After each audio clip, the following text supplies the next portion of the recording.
국민의힘 권성동 당대표 권한대행 겸 원내대표와 더불어민주당 이재명 대표가 윤석열 대통령 탄핵소추안이 가결된 이후 처음 만났습니다.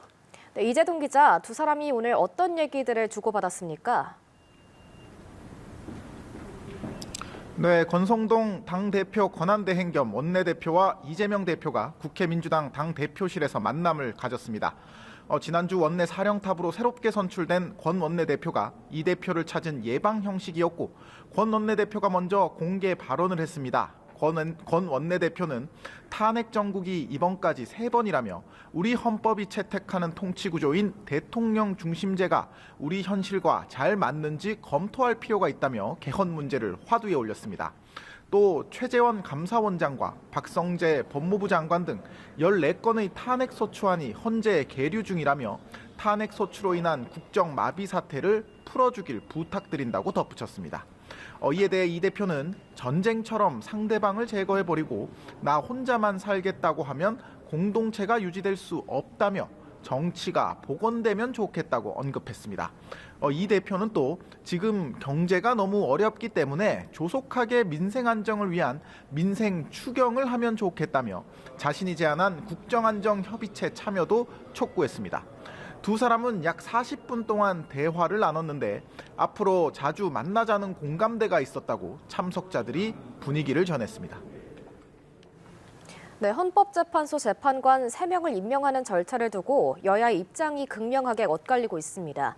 민주당은 단독으로 인사청문회 절차를 시작했죠. 네, 민주당은 국회목 3명의 헌법재판관 임명을 위한 인사청문 특위를 오늘 오전 야당 단독으로 소집했습니다. 여당 의원들이 모두 불참하면서 국민의힘 정점식 의원이 내정됐던 위원장에는 최 연장자인 민주당 박지원 의원을 임명하기로 했습니다. 오는 23일부터 이틀간 인사청문회를 실시하는 안건도 단독으로 처리가 됐는데요. 민주당은 오는 27일 본회의에서 야당 단독으로라도 임명 동의안 표결을 강행한다는 계획입니다. 다만 국회에서 헌법재판관이 추천돼도 한덕수 대통령 권한대행 국무총리가 임명 권한을 행사하지 않으면 임명 절차를 마칠 수 없습니다. 우원식 국회의장은 한덕수 권한대행은 국회의 인사청문 절차가 마무리되는 즉시 헌법재판관을 임명하는 것이 합당하다고 지적했습니다.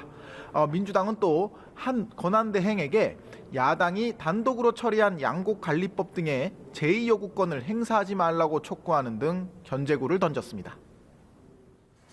네, 그런가 하면 국민의힘 비상의원 총회도 시작됐습니다. 권성동 원내대표의 공개 발언이 있었는데 어떤 내용이었습니까?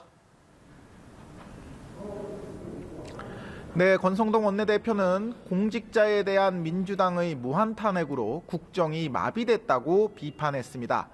그러면서 헌법재판소는 방송통신위원장과 감사원장 등의 탄핵 사건을 대통령 탄핵 사건보다 우선적으로 심리해 국정공백을 최소화해야 한다고 주장했습니다. 민주당의 헌법재판관 임명 절차 강행 움직임에 대해서도 질타했는데요. 탄핵 소추인인 국회가 헌법재판관을 추천하는 행위는 마치 검사가 자신이 기소한 사건에 대해 판사를 임명하는 것과 같다고 꼬집었습니다. 그렇기 때문에 민주당은 꼬집은 다음에 의원총회는 현재 비공개로 진행이 되고 있는데요. 권 원내대표가 의총에서 비대위원장 논의에 가닥을 잡아야 한다고 밝힌 만큼 오늘 비대위원장 후보군이 추려질 전망입니다. 후보군으로는 권영세, 김기현, 나경원 의원과 원희룡 전 국토교통부 장관이 거론되고 있고요. 권성동 원내대표가 비대위원장까지 겸임하는 방안 역시 언급되고 있습니다. 지금까지 국회에서 전해드렸습니다.